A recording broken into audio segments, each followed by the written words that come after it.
హరే కృష్ణ అందరికీ. అర్జునుడిలో విషాదం కలగడానికి మూల కారణం మమకారమే. నా డబ్బు, నా ఇల్లు, నా భార్య, నా బిడ్డలు, నా వాళ్ళు, నా పదవి, ఇలా నా నా నా అనే అన్నీ పాశాలే.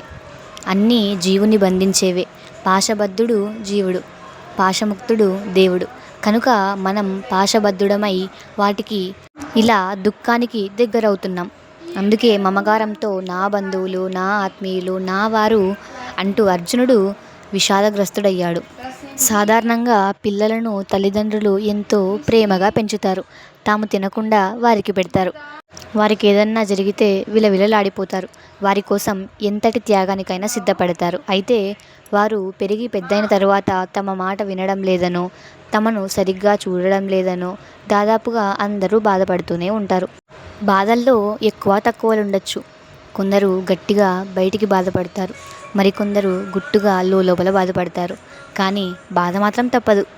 మమకారం ఉన్న చోటనే బాధ, మమకారం లేని చోట ఏ బాధ ఉండదు.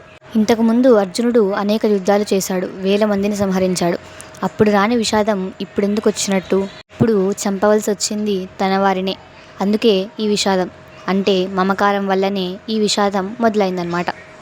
ఈ మమకారం ఉన్న చోటనే బాధ అనే వాక్యాన్ని ఎంతమంది సమర్థిస్తారు? కామెంట్ చేయండి. నెక్స్ట్ వీడియోలో కలుద్దాం. Until then, Radhakrishna.